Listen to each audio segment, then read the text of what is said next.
Hello, this is Business Unscripted with Shae Spitz, and I am here with Max with Fuego.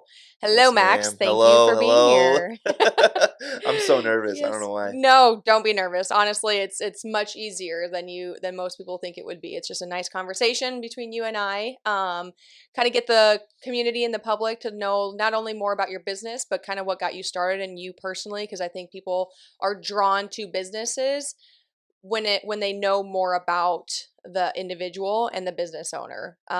So tell us a little bit about your business and really what you do for anybody who doesn't know. I mean, I know what your business is. You do a fantastic job, but if anybody doesn't know what your business is, can you kind of tell them what that is? Okay, so I own Fuego Mexican Grill down on 23rd Street, right by Subway and Hy-Vee. And we're basically a fast casual Mexican restaurant where people come in and they choose their ingredients and we get it done. Yes, We're yes. we're fast. We're really fast. I like to be fast. We're Hmm. efficient. We do everything we can to satisfy someone. Hmm. So even if they have some request that isn't conventional, we'll try to always get it done Like what? anyways. Like sometimes someone will want like every meat and like 3 tortillas in a burrito. Yeah, that will feed 6 people. So, but they eat it Okay. all themselves. Oh my Yeah. goodness. Wow. Wow. Wow. Okay. So how long have you been in business then? So the Fuego franchise, oh, not a franchise, yeah, sorry. The Yet. Fuego I like it. business is been in business for 2 years. It Okay. opened January 16th of 2020.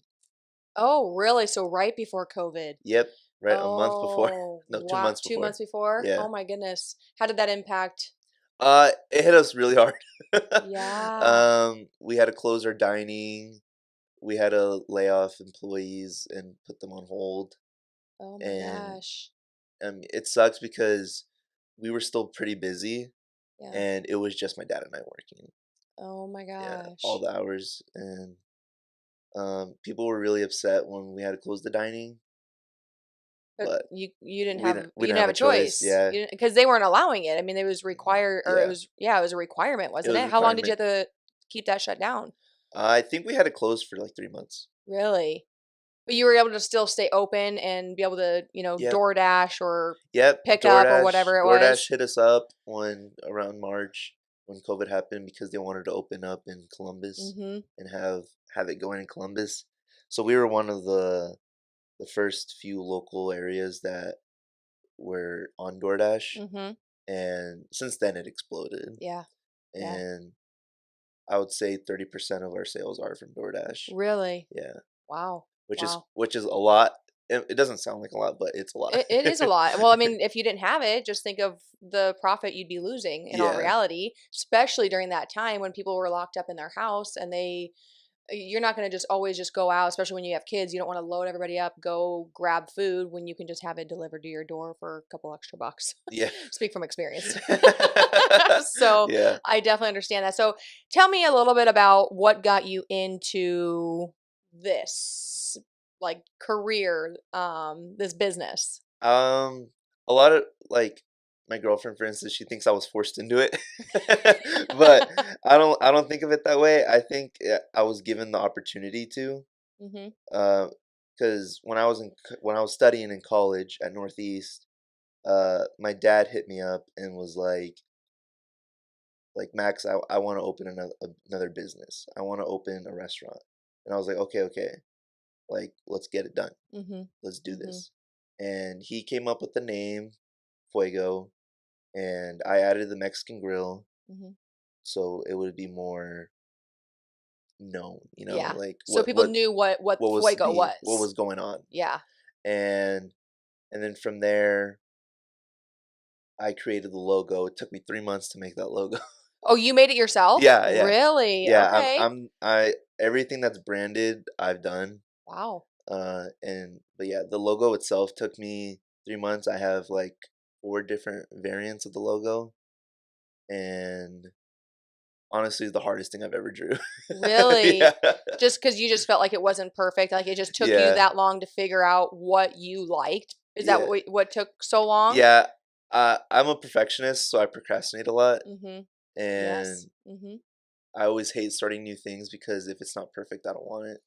So that's a little toxic relationship that I have Yep. with things. Yeah. So doing the logo was really hard for me, but I got it done, Yeah.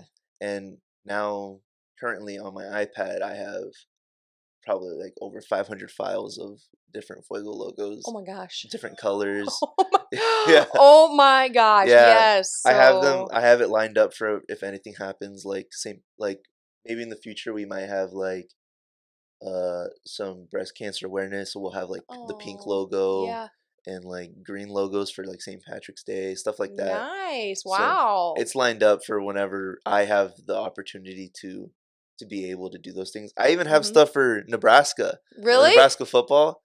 Yeah, but Breaking it out this year? I wish, but I have to get the licensing and all that, Oh, oh, I see and what my you're mom saying. doesn't want me spending any money right now, so Trying to build that up first and kind yeah, of get the profit coming in before spending. But yeah, in a business, you do kind of have to spend money to make money, yeah, and getting your name known and branding is really the biggest part when it comes to a business. Because if yeah, people don't know what Fuego is and if they've never tried it and had a good experience, you're not going to be able to grow. yeah. So did you have a history with restaurants prior to college? I worked at Perkins in Norfolk, Oh, yes. and uh, when my dad owned the Legion in Shelby, I was 8, so I have some experience, I guess. Yeah. I always wanted to cook when I was there, but he would never let me. And I think that's all the experience I have with restaurants Mhm. and businesses because the only other job I ever had was working at a chicken farm. Really? Yeah. Okay. Collecting eggs. Yeah, a little bit different then, huh? Yeah. So, okay, now you and your dad are in on this together, is that right? Yeah. Is there anybody My else? mom as well, yeah. Your mom as well. Okay. So then you created this business. How did he come up with Fuego? I love that name. I think it's just very catchy. It's short, to the Yeah, point. I don't know. He Does I it mean just anything? in Spanish it's Spanish for fire, flames, heat, Yeah. stuff like that, Yeah, I Anything with like it. fire. Yeah, I like it. It's definitely, Yeah. definitely very catchy. So he did a good job. And then, yeah, adding that Mexican girl just kind of puts a label to it, what people know what it actually is. Yeah. Um, was it tough to find a spot and making that decision to actually open a storefront? Yes, yes, it was very hard. Chris Nielsen, Mm-hmm. since he owns pretty much everything in Columbus, Mm-hmm. Mm-hmm. my dad was always on him for getting something. And when what was it, Rooster's Donuts Rooster? Yeah, something, a donut store that was Yeah, there. yeah. When they closed down, my dad instantly was like jumping on it. Uh-huh. And at first, Mr. Nielsen didn't really want it because we were kind of like a risk, Mm-hmm. something like Mm-hmm. that. Mm-hmm. And but he knew my dad or something, Mm-hmm. and my dad somehow made it work. I don't know how Yeah. he does it. Yeah. Yeah. Well, if there's a will, there's a way. And Yeah, when it comes to running a business and owning a business, like the last thing you're going to really want is to fail. And so you're going to do anything and everything to make it work. yeah, of And course. I always say, you kind of fake it till you make it. You keep going. You keep going and you keep going. You're going to fail 100 times, but get up 101 times. So, Yeah, yeah. it's part of business and being an entrepreneur. It really is. So okay, so then you got in there, and I'm sure you probably had to do some renovations. Oh yeah, a lot. It was all set up for a donut shop, Yeah, so yeah. we had to build the kitchen pretty much. We had to Commercial? Did you have to do like commercial grade kitchen and have Yeah. like inspections and things like Oh that? yeah, lots of inspections. Mm, yeah. We well, I think it took us 2 months to renovate everything inside. Well, that's not bad though. Yeah, That's really not that bad. yeah, because we didn't change any of like the flooring, Yep. the walls. Yep. We just kind of cleaned it up a bit, moved seats, and Mhm. put our stuff on the walls. Yep. Yep. So you mainly did the construction in the back for the Yeah. kitchen and whatnot. So what would you say has been like the biggest hurdle owning a business aside from the COVID situation? And Yeah. I'm sure you probably don't know a ton, in COVID, maybe it was a little bit maybe it was beneficial in hindsight to where you utilize DoorDash where maybe originally you weren't planning to, but I think COVID forced everybody to progress Yeah, very, very, very rapidly. We yeah, had to go from doing what we've done in business, like, for however many years, to now everything needs to be efficient, easy, online, and accessible, yeah. We So, adapted pretty well though. yeah, yeah. So, aside from the whole COVID situation, what would you say is another hurdle that you've had to overcome? I guess the sacrifice of not being able to have much free time, that is probably my biggest hurdle because um I like to think I have a family Mhm. of my own. Mhm. I have my girlfriend and we have 3 cats. Mhm. So Yeah. so No, I that's a get it. family, It you know? is. It is. And uh other than that, I think the other hurdle is mental health. Mhm. Mental health. I've always had a bad mental Mhm. health thing going on. Mhm.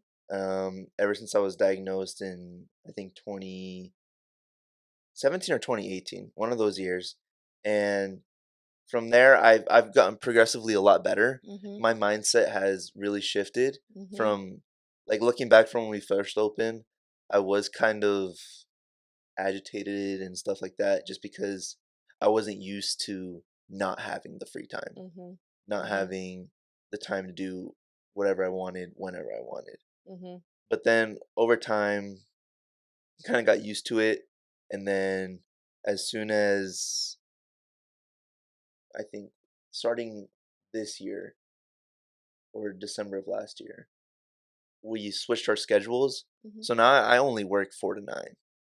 Oh, So really? Oh, I have so much free time now. yeah. Yeah. Yeah. Yeah, and I've been really doing everything I can to really hone in on focusing on mental health, Yeah. like going Mhm. to the gym a lot and hanging out with my cats Mhm. and working on other projects, Mhm. and it's been really beneficial. Yeah. But Yeah. the biggest hurdle would have to be mental health and Yeah. lack of free time. I agree with that. And I think a lot of people out there don't realize how much mental health does affect people and how much your mindset can either hold you back or propel you forward. Because everybody struggles with some sort of battle in one way, shape, or form. Yeah. But again, it all starts with mindset. So fitness for me has been a huge ordeal. Like it has been something that's been my outlet, which sounds like is probably for you too. I mean, Yeah. I don't know about you, but if I'm not working out every single day, I get up in the morning, I work out, I get up at 4. But I work out, I have my whole morning routine, and if I don't hit that morning routine, like I just feel like my day is completely You've off. ruined, yeah. Yes, and it's Yeah. just and working out is hard to get into, but once you're in it, it's something, it just becomes a habit and you Yeah. need it. It's like Yeah. almost a drug. You become addicted to it. Yeah, yeah, my girlfriend thinks that I'm obsessed, but I see it as a passion Yeah. because Yeah. I've always loved exercise growing up in high school, lifting. I've always liked it, Mhm. and then I like to think that I was on a 2-year bulk Mhm. of not working out and just putting on gains and then starting Oh, that's my favorite. 2-year bulk. yeah, and then once I started working out again, Uh, I started with a home gym, mhm. and then I realized that maybe I should be more social about it Mhm. and go to a gym Mhm. and be surrounded with people who probably have the same Drive view and and drive motivation. and motivation Mhm. as I do. And so I started going to the Y and it's been really great. I've convinced both of my cousins to work out with me and Mhm. It's it's good. awesome when people start joining you, Yeah. or when you know that you're impacting somebody else. Um, it makes a huge, huge difference. And really it because that's kind of how I've felt like with my workouts and stuff, that people will say, like, hey, you've inspired me to get back to the gym that I've been paying for the last 3 years, or all these Yeah. things, and it's like, okay, well, by those people telling me, it actually keeps me going more. So it's amazing to have that, be that inspiration for somebody else. So, owning a business, like you said before, it goes back to your mindset. And to have that balance, it starts with yourself on the inside. You have to be able to really focus on yourself. I think it was Jim Rohn. His quote was, "You must work harder on yourself than you do in your career or on your job." And then you'll see more success if you focus more time and energy on you as an individual, mentally, emotionally, spiritually. You will see so much more success than just grinding day in and day out on a career or job. Would you agree with that at all? Oh yeah, I agree with that 100%. Yeah, Yeah. because without, I mean, with mental health especially, if you cannot control that and if you cannot manifest it, you to be able to be successful and to be able to focus specifically on certain tasks is almost impossible. Because when you have that mental health and you're kind of in that state, you just don't want to do anything. Yeah. You throw everything out the window. Everything seems so much more complicated. Do you read books, anything like that? I don't read. I listen. Yeah. I Oh listen though. yes, I listen to podcast. podcasts. Sometimes I'll You'll listen read to an to listen to audiobook. this one then, huh? Yeah, I did. I actually, as soon as I was hit up to be on here, Yeah. I listened to a few episodes so I Nice. can get used to like the environment Yep. Yep. because anxiety would kick in. So But you know what? You got to get comfortable being uncomfortable. And the yes, only way the way to get out there is to do things like this. They call it other people's stages. So if you can get onto other people's stages, other people will hear and learn more about your business, and that's how you can grow and expand your business. So you guys are pretty successful, I would say, yeah, at this point in time. So do you look at your numbers? I mean, do you kind of pay attention to income, loss, all of yeah. that? That one I am forced to look at. Uh-huh. I wish I didn't have to look at it so much. Uh-huh. I like if personally I would look at it weekly, Mm-hmm. but with my dad I have to look at it daily. That honestly is good.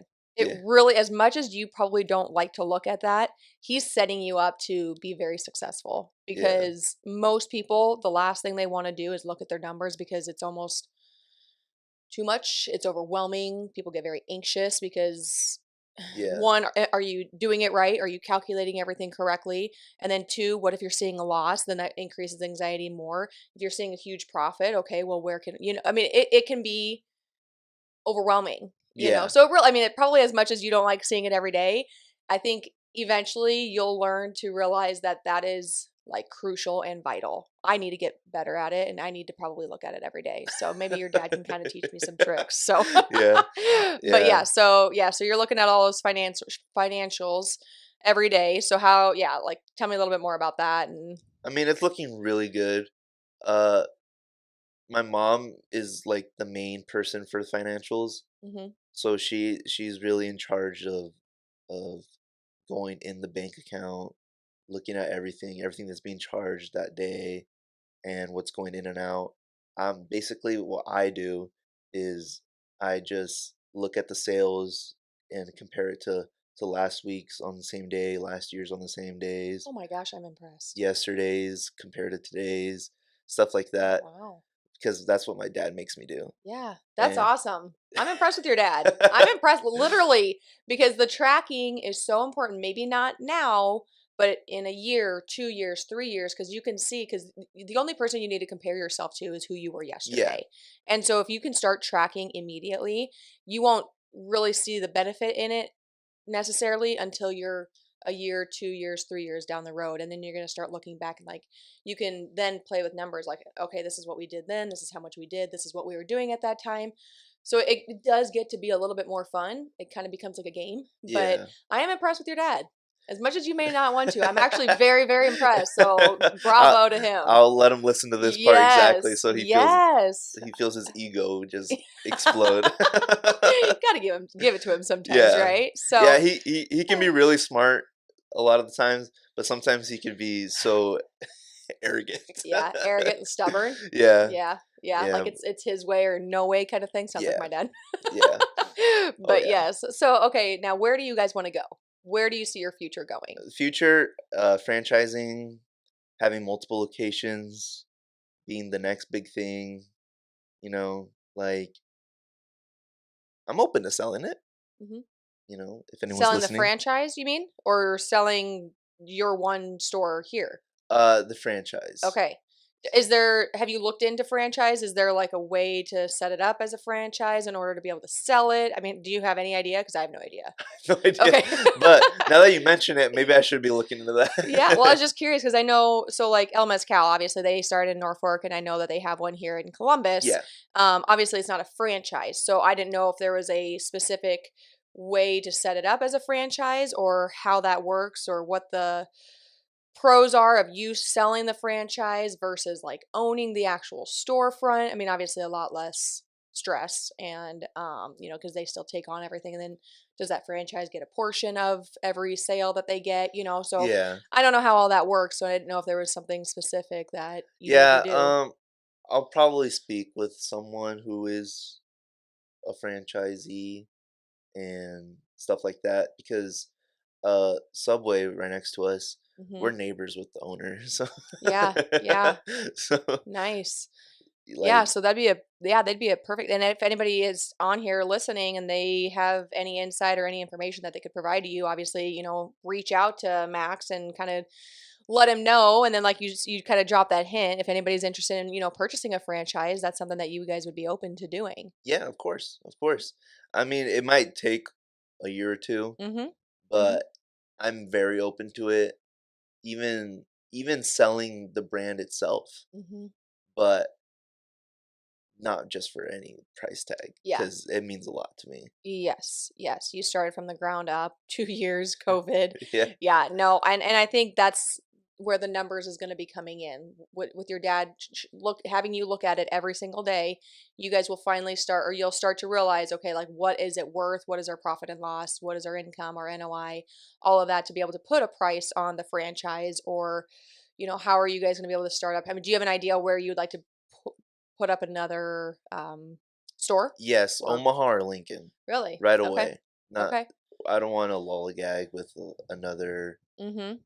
like, town area. I want a Mhm. big city Mhm. right away Mhm. because if we were able to explode, like, from the day one, my sister, she posted on Facebook because she had a lot of friends Mhm. who her parents are in Columbus, Mhm. and so from there, it blew up. Day one, we were already selling a mass amount. That's awesome. We were almost sold out right away with a week's supply of food in Oh just my one gosh. day. Oh my gosh. Yeah. I bet that's kind of a hard balance, is like how much do we actually need to order? And then you don't want to waste food, so you want to be a Yeah. little bit conservative, but then you also don't want to run out of food. So then you need to I feel like that would Yeah. almost probably be the hardest part of a restaurant. Yeah, yeah, that part's really hard, but my dad's really good at it since Yeah. he's been doing it for 30 years. Yeah. He Yeah. knows exactly when to and when not to. Good for him. And uh except for me because Mhm. I get in the way and I like to have zero waste, Mhm. as much waste, like avoid it as much as Yeah. possible. Yeah. So, like, for instance, mushrooms, their shelf life is like really low.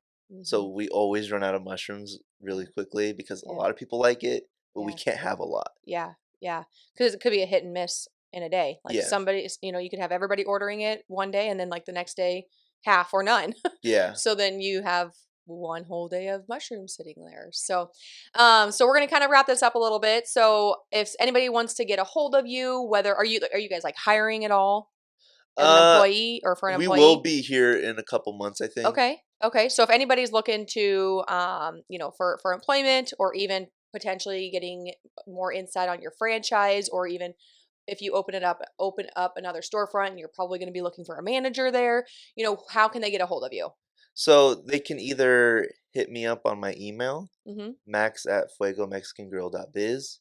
They can hit us up on our Facebook, our Instagram, and through our website as well, which our Okay. website is fuegomexicangrill.biz. Okay. And Fuego is, how do you spell it? Just so people. Fuego. Okay. I'm Okay. surprised I spelled that, to be honest. I'm horrible with spelling. And then do you guys have like a phone number there at the office, or is somebody that they could Yeah, call? but our phone line is typically busy, Oh, okay. so I wouldn't want to entertain it for too long Yeah. when someone's trying to order food. Yeah, that's So true. That's yeah, true. So probably some sort of on your website, social media platform. yeah. Okay, so what is one piece of advice that has helped you professionally in your career? It's gonna be lonely. Oh. Yeah. Yeah. Yeah, because a lot of people Yeah. won't believe in you. A lot of people will doubt you, and you're in it for yourself. Mhm. It's gonna be you and only Mhm. you. Yeah. Yeah. I say it all the time on all my podcasts. I really like what everybody says. It really does hit, but I think a lot of people don't admit the loneliness. Yeah. Because even your girlfriend or your dad and your mom who are part, of all of this with you, you're still at a different point in your life than where they're at. So you sometimes have a hard time, I'm assuming, talking to them even about what's Oh going yeah. on internally. And so, and there's nobody that you can really necessarily talk to who would understand what you're discussing. Yeah. And then with your time commitment, you do lose out on a lot of other activities where your friends are going out, having fun, partying, all these things. But you do now what others won't in order to get what others don't. Yeah. Oh And yeah. you see the bigger picture, you see the future, but it's hard and it is very, very, very lonely at times. Oh yeah. Especially when I'm working Mhm. on my second business. Oh. Ooh. Ooh, are you gonna like kind of give us a sneak peek, or do you want to A kind of keep sneak that? peek. Yeah, It's or a hint? there's gonna be a partnership with Fuego. Okay. Oh, I'm excited. When will that happen? Hopefully in the next 6 months. Okay. Okay. 6 months. And then when do you want to open another storefront? For Fuego, Yeah. I would love to open it tomorrow. Okay. Well, so what I've learned with entrepreneurship is like you need to have like a specific, like very like manifest your goals and have a Yeah. specific time frame, because once you have all of that, you're more likely to hit your goals. Yeah, I'm looking at 2 years Okay. because Let's do one. We'll just do okay, one. one We'll year. do one. 1 year. 1 year. What is today? May 26, 2022. So by May 26, 2023, Fuego is going to have another storefront in Omaha or Lincoln or Yes. some bigger city. Yes. Okay. All I'll do right. my best. You will do it. You will do it. If you believe, it'll happen. And I believe. So it'll Okay. happen. All right. Deal? Deal. Okay. All right. Well, if anybody, again, if you want to reach out to Max, stop in, have some of their amazing food. I've had it quite a bit, so it's fantastic. DoorDash is really awesome, to be honest. It really is super convenient, especially Oh when I'm yeah. here working at the office. And if anybody's interested in being on the podcast, please reach out to me or to Matt at mattgetverly.com. And Verly is VRLY. Otherwise, yeah, call into our studio. And thank you so much, Max, for being here. I Yeah, appreciate of it. See, it wasn't course. that bad, was it? No, but you Yeah. can have me anytime. Okay. Awesome. Sounds good. Thank you. Yeah, thank you.